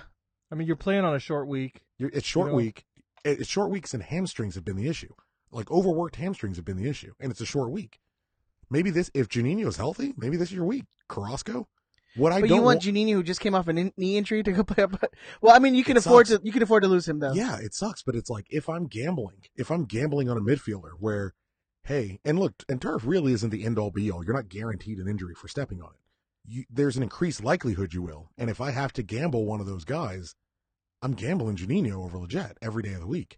Maybe this is your moment where Juninho start Juninho and let Leggett come in late if it's necessary, and if it's not, fine, cool. I wouldn't be surprised if that's what we did with Zlatan if he ends up traveling. Yeah, I think you could even bring in Carrasco and put Corona up there where you would normally put Leggett. I'm down with that. Corona played in that spot because we played a 4-2-3-1 in this last game. Well, and Corona played in that 10 role. I mean, they switched positions like throughout the whole damn game. It's so beautiful. It's so they nice. Just all it's move. So nice. They move wherever they want. Okay, so I guess Ben won the prediction game, and I'm still in last place. Do I go first? Say it again though. Say it again. A little slower. A little softer. Ben's a pedophile. A terrorist from Canada. Canadian terrorist. He's here to steal all our maple syrup. And our Asian women, because nobody saw that one coming. Yeah. Steven. That was racist. No. Let's see. I'm gonna call 2-2 draw. I don't think we get out of there with the win. I think we get out of there with a draw. Say goals from. Let's see. I think Corona gets his first, and then I think Steres gets one. Okay. Tuck, what do you think? Something was brought to my attention this week. We call defenders scoring goals A lot, like an inordinate amount compared to most everyone else in the world. We're regular like there. Vancouver has scored. So are you locked in? 2-2 draw. So Vancouver has scored 2 goals twice this season. One against Minnesota, who we pretty thoroughly destroyed, and then against Houston, who they still lost to. I think we're better than both of those teams. So I 2-2 is a lot, especially if you're not starting Zlatan. I will take. But you got to imagine, like these dudes, like Polenta doesn't have a much experience playing on plastic pitches. That bounce is going to be questionable. I will take a dirty 1-0 Galaxy win, and I will give our goal to. Seems like a Boateng kind of goal. Seems like a Boateng. I was going to go Boateng too. A weird bounce that someone's not expecting, that he kind of just slips in between. I think he's going to get some minutes, especially with Efrain out, potentially Zlatan and Alessandrini out. It's a game, and it's one of those opponents that Boateng scores against, rather. Not a game that really means a whole lot by the end of the season, but it's that those extra 3 points that gets us in a 4th instead of 5th, or 3rd instead of 4th. So 1-0 Galaxy, dirty Boateng. All right, Benjamin. Well, Tuck, I agree with you. I think it's going to be a Galaxy win. I think This even is without where I'm Zlatan, gonna. I think This is we're where gonna get two. I move ahead. This is the moment. Yeah. Now I was looking at the odds, and I mean, He's just trying to stay close. Vegas rarely gets it wrong, man. I mean, they have this game as a pick'em. Basically, it's It's coin flip. yeah. You gotta start doing coin these fucking betting odds before we go. Cheap Well, I was bastard. going to, but Ed he took off on the segment so quick. Okay. But they have the predicted score 2-1 Galaxy. That's what they had last week. They hit, so I'm gonna stay with it. 2-1 All right. Galaxy. I think goals from I'm gonna say Jonah and Pontius. Just makes sense to me. I like that. All right. I rewatched Jonathan's first goal the other day. Oh, so fucking beautiful. Dude, That he's crossed-in header from the top of the box bounces perfectly. he's been so good. He's honestly been our best player this year so far. He's our best player in a long time. Absolutely been our best player. Outside of Zlatan, obviously. Yeah, man. I'm just, these happen, man. There's gonna be where we get this really crappy team and it's a trap game, and I feel like this is gonna be the one. That's the thing. Those games, those trap games are ones you should win. And given our scenario, But they're trap games for a reason because Yeah, they're but- trap games. but given our current scenario, it's entirely. I'm more in line with Ben's. Vancouver's a trap queen. I'm more in line with Ben's coin flip than the concept of it being a trap game. With the injuries and with Efrain getting called up, this really could go any kind of way. And going anyway, it's going to be who has the better, tactics going in. And GBS has not been getting beaten on tactics lately, so I'm in. All Big right, time. I'm down for that. All right, Benjamin, do you have some lightning round questions for us, sir? Play my jam, sir.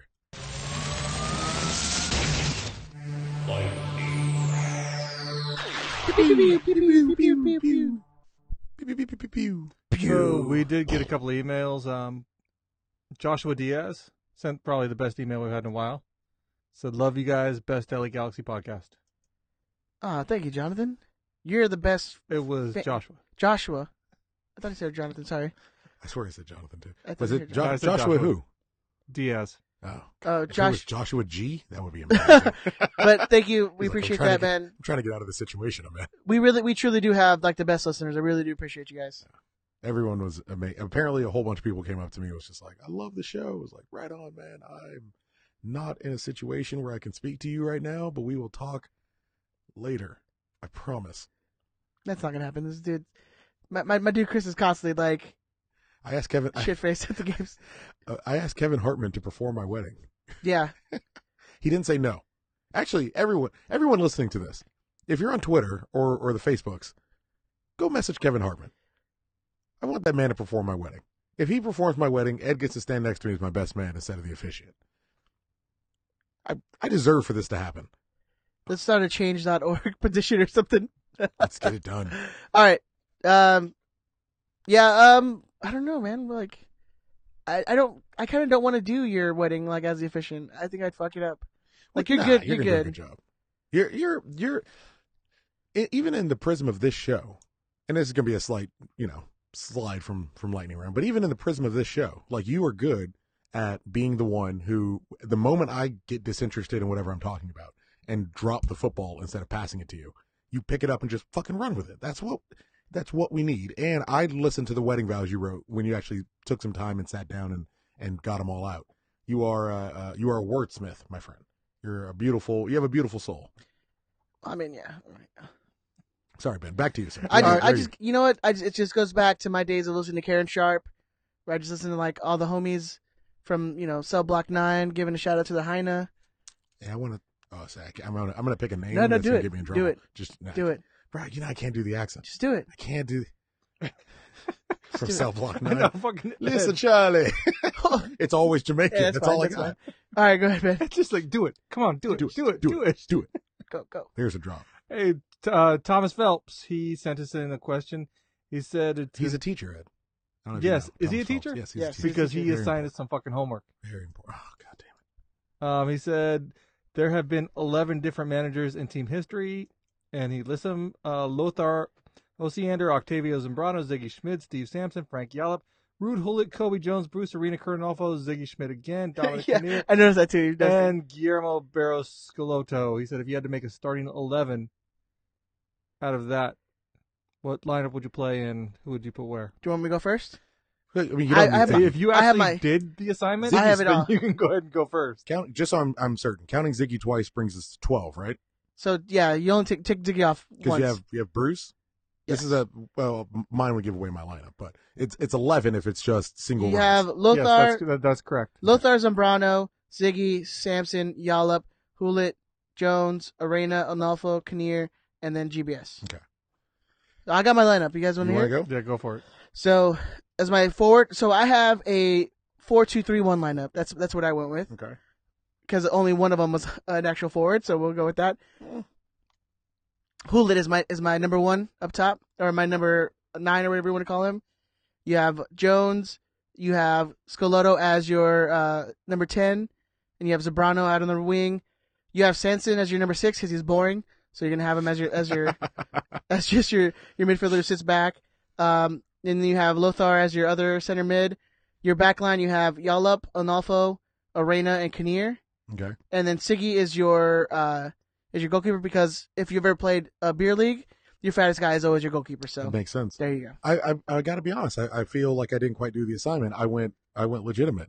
Bruce Arena was a former goalkeeper, albeit short-lived. He was gonna be my I wasn't goalkeeper. certain. But I was like, if you've ever played a beer league or pickup, You're fat. your fat dude's always the goalkeeper. No disrespect, Andrew, who was always the S&P goalkeeper, but was actually outstanding at the job.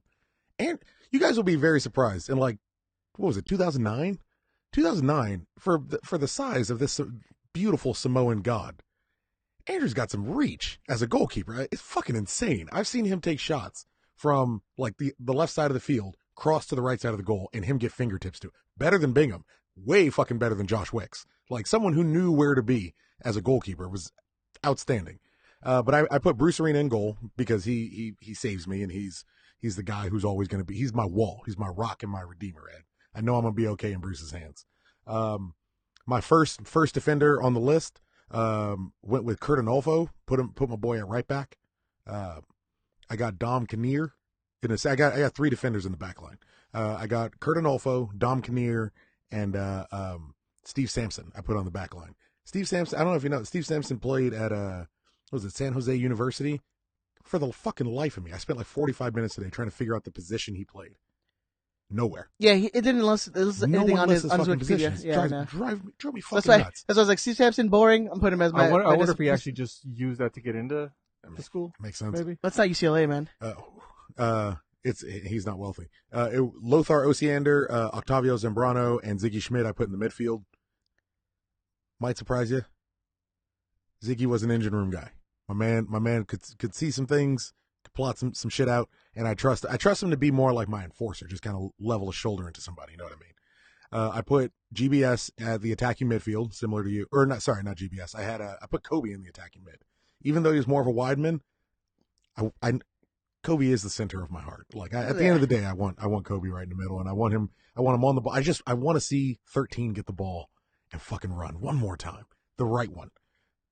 I have The only one. the only one, and I have you tell me. It sounds like a beautiful attacking pairing of GBS and Ruud Gullit up top, and you may have only counted 10. Frank Yallop got sent off. So nowhere near my fucking team. Get the fuck away. More like Chris just put a bullet in the back of the dude's head. Look, gone is gone. I'm not trying to get in trouble for that line, but Okay. gone is gone. That's my lineup. Yeah. See, I And went. we're coached by Mike Munoz. Oh, so we're losing. Hey man, G2 pulled out another win. Oh, that was bad. Yeah. Did you? So if you watch the G2 game, they look terrible. They really do. They really look bad. They won. They need to change. It needs to What happen. I keep meaning to go through this, and I have a math midterm coming up this week, so I haven't had a chance.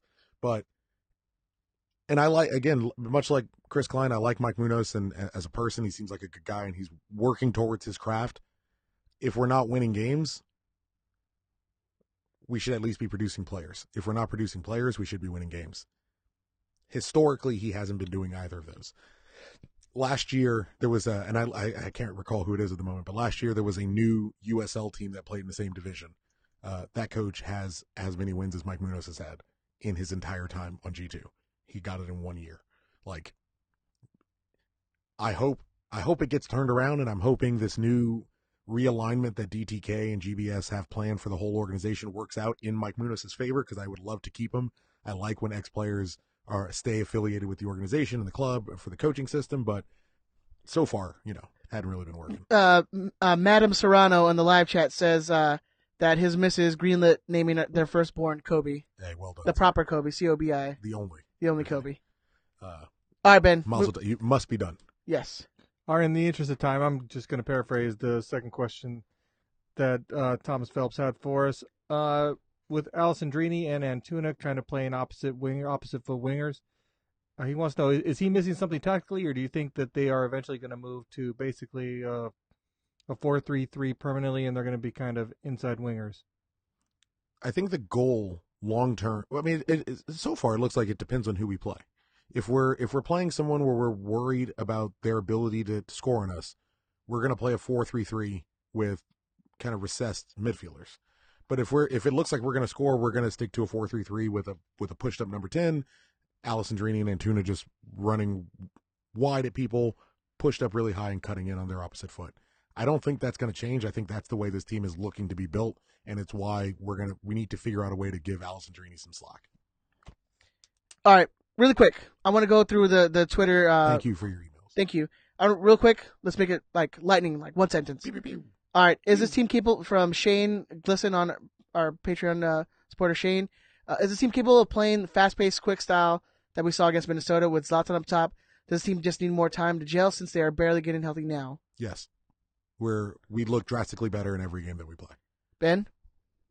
You've been making an enlightening Agree with Tuck. Yeah. I'm not so sure that we can play that fast-paced style with Zlatan up top. You play around him. Yes. You'd have to have like Antuna as like a second striker. Twellman made a great point. He said if they can get more mobility out of Zlatan, which doesn't really make sense, they can get more mobility out of Zlatan, we're going to cause a lot of defenses a lot of trouble. Does a gutted, if this is from Javi at LA Galactico on Twitter, does a gutted out win over Portland speak louder to the Galaxy's grit or one-dimensional attack? Grit. I mean, I would say they're starting to fight for each other, and everyone looks happy. Everyone looks like they're on the same page and moving in the right direction.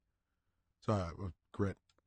Yeah, no, I think that this team hasn't been together long enough to really make any decisions or any assumptions about how they're going to play moving forward. So, no, and certainly, yeah, like you said, we've seen Alessandrini for 94 minutes. Yeah, and it's really hard against a team as bad as Portland has been. Yeah, and as bunkered in as Portland played. Yeah. So. I definitely think it's one-dimensional with Zlatan on the field. It's literally just pass it to Zlatan and see what he can do. But it's not. It works out, so can't really. Well, they're not one-dimensional because when he didn't play, we played beautiful soccer without him. But with Zlatan, it's one-dimensional. But with someone like him, it's always going to be one-dimensional. Yeah, but that's what the question is. Is one-dimensional? Yes, it is. But it's working, so. Sure. Can't have a problem with it, right? Haha, can't have him respond with that one sentence. I like it. I mean, what else do you expect from like a target number 9 forward, which is how he's playing and how he's going to play at this age? This is from Patreon Jamie Bacon on Twitter. What is more important? What is a more important get? A starting center back or a backup striker? Backup striker.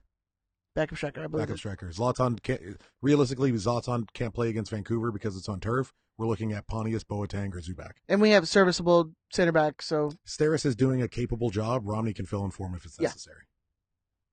Yes. It's the best fucking bin I've ever had. Our good friend Bard's Blonde, did the Galaxy play better against Minnesota or Portland? Played better against Minnesota, was more dominant against Portland. Agree. Absolutely. I didn't read this one, but from Christian Galactic LA. You have 3 boxes. One only has apples, one only has oranges, and the other both. They have been incorrectly labeled, so no label correctly identifies the actual contents. Open one box without looking inside. Take out one piece of fruit. By looking at the fruit, how can you label the boxes correctly? Yeah, let's not go through that one. That one hurt my head. You gotta start smoking weed, man. I mean, what the fuck kind of question is that? Jay? Yeah. What are you expecting from me? It is. What time has it been? It's 11 o'clock. It's late as shit. Come on. We are already over. So how many more you got? No, that's it. Thank you so much for everyone who replied to us on Twitter. We really appreciate that, guys. If you want to leave us a voicemail after the games, you can call us at 562-641-5277. Leave us a voicemail. Keep it to a minute. If you're a telemarketer, leave us a voicemail. Since you're all who calls us. Apparently. If you're a prankster who likes tea. What the fuck was up with that? Someone just played like an audio clip or something. Okay. Yeah. That was horrifying. Yeah. Yeah. Right on, man. I do want to give a quick shout out to our good friend from Lars, Shark Boy. He did send us an email, but it's already running past late. So keep sending them. We're answering more of these. So please Send in your emails. Yeah. Show at Yeah, we riotsquadcast.com. got sidetracked. Had some extra stuff to talk about. Normally, we'd get to more. So you can send your emails to show at riotsquadcast.com. We are reading these more often, so please, we want to hear from you guys. We love hearing your questions, especially Thomas Phelps. Thank you, man. We love your questions. Keep sending them in. We appreciate that. We will read through them quickly. Chris. Yes, sir. You have a FIFA update for us, We sir. have the final regular season update for season 4, I believe it is, of Uh-huh. Squadcast FIFA. So the Conference 1 playoff participants, Watford, your boy Jer Bear, Oh, Jerry Bear. and Burnley. It looks like Hugo made a strong comeback. Fear the bees. Get bye weeks in the playoffs for Conference 1. Bournemouth, Fulham, Wolverhampton, and Middlesbrough are through in the first round. Conference 2 playoff participants are Swansea City, who are also our Supporter Shield winners, topping both groups in overall points, and Manchester City get byes. How the fuck we gave Scott Manchester City is beyond me. Manchester City edged Liverpool on goal differential to sneak in to that much needed by Decline. I apologize for giving up like 900 goals to Scott. The Carlos Ruiz Golden Boot goes to Watford's Gerard Deulofeu, Deulofeu. which is the surprise of no one playing in the league. Gerard Deulofeu scored 50 goals this season. Liverpool's Mohamed Salah It's scored. because Jerry Bear is Bay. Jerry Bear. Aw. Oh, Jerry Bear. Jerry Bear. Liverpool's Mohamed Salah scored 37. Manchester City's Sergio Aguero scored 37. 37. Watford's Troy Deeney scored 33. Swansea Narazinga, right? Something like that. Scored 32. Andrew with Fulham FC and Alexander Mitrovic scored 30, who were relegated today. Not in the FIFA league, but in real life. Aston Villa and Sorry about that, Big Tony and all the Yeah. other Fulham fans. dumpster fire organization. Tammy Abraham with What happens Aston when you Villa rely on scored Tim 27. Ream to be one of your starting defenders? Dude was dogging Scott Parker today. It's But beautiful. whatever. Barnes with Burnley scored 24, and Wilfred Zaha with Crystal Palace scored 24. The Kevin Hartman Golden Glove goes to Leicester City's Kasper Schmeichel. Schmeichel had 206 saves. I really don't think that's how this should work out because it just means the team was terrible and a lot of people couldn't score on them, but not for lack of trying. They had 206 saves. Number 2 was Hugo Lloris with 160. So we'll forego the rest of that list, but congrats, Jamie, for keeping out the most goals. Most assists went to Liverpool's Mohamed Salah with 26, and your boy Troy Deeney had 19 coming up right behind, which means that these three will get their money back for this season of the league. Jeremy gets $5 for the top goal scorer. Jamie Bacon gets $5 for the Golden Glove winner, and Decline gets his $5 back for the most overall assists. MVP voting for the season will go to a poll for everyone in the league. And the top 4 contestants are Mohamed Salah. Liverpool had 26 dimes and 20, presumably assists, 26 dimes and 27 goals. Gerard Deulofeu, Watford had 7 dimes and 50 goals. Troy Deeney had 19 dimes and 33 goals. All of them are written this way, so I don't know if he had a stroke or what. And It's the talk of the youth. is that what the young kids are saying? Is that the new phrase for passing? Ben has been young in like 40 years, man. Sergio Aguero with 5 dimes and 33 goals. Relegated from Conference 1 are Norwich and Birmingham City. That's LA Galaxy fan talk and Robert Yuckas. Much sorries. And relegated from Conference 2 are Arsenal and Leicester City. That's our good boy. Again, it's a Matt-heavy episode. Matt the Samoan, sorry, remorsefully relegated from Conference 2. And Jamie, moving up from the waiting list to one of the conference to be determined is I Am Goofy Goobert, Soy Un Ghetto. Oh, Arpania, number 3. He's fucking back. I love that dude. And UC Raider. But because we have 10 and possibly more coming on the waiting list, a second division, not a third conference, will be played to be used for promotion. Oh, right on. So if you want to get in, there's going to be some more spots.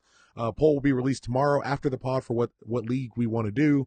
And finally, playoff matchups. Aston Villa versus Wolverhampton, Bournemouth versus Chelsea, Watford and Manchester City on the buys in the top bracket. And then we have Fulham versus Stoke City, Liverpool versus Middlesbrough, and Swansea and Burnley taking buys in the bottom bracket. $100 going to the champion. Just in case you thought people were fucking around. A Benny? 100 stacks. A whole lot of dimes. Whole lot of dimes going to the champion. And $25 worth of an away days package for number 2. So a mystery jersey going to the first runner-up. And if you want to start prepping for season 5, for those of you that made it, start practicing with the Chilean League, Argentinian, Colombian, Brazilian, and Mexican League. We're talking Copa Libertadores. my friend. Hey. It will be a random draw with no seedings, playoff updates, and the semifinals by the next podcast.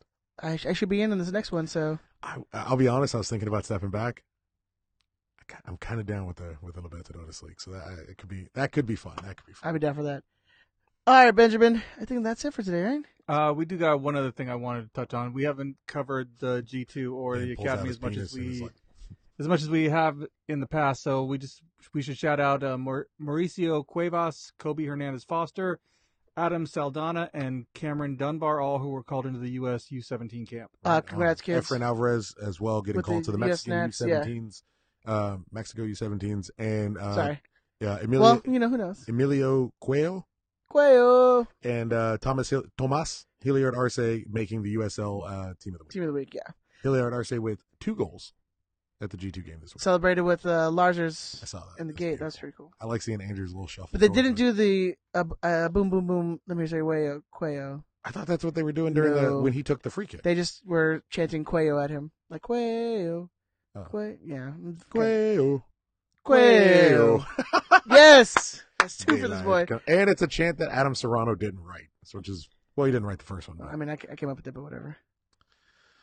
Credit that dude wife, man. Credit that dude's wife. She came up. Ed, she came up with them all. She came up with it She all. came up with them all. Benjamin, where can they find you on the socials, my good man?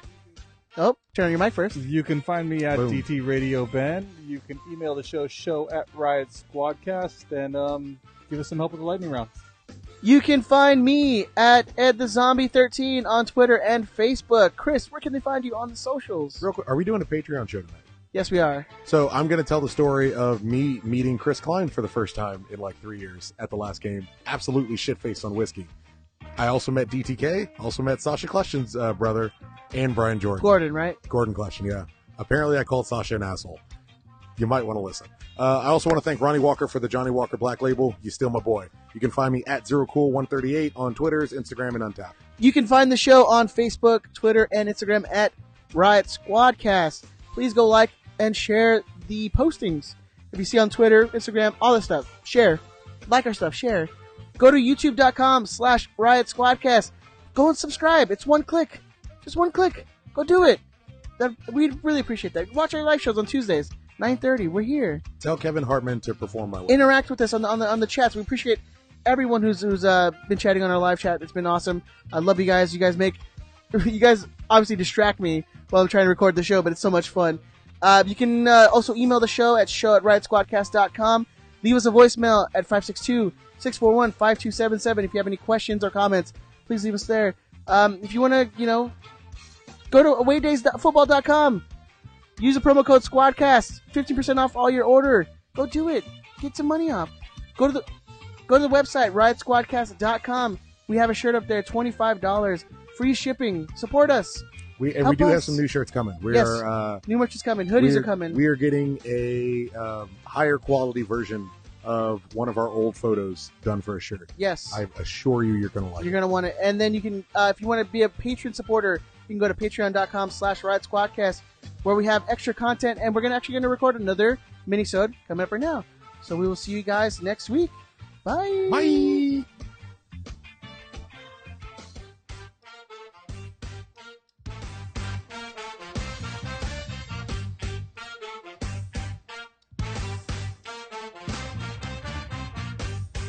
Fuck you, Brian. Suck a dick, bitch.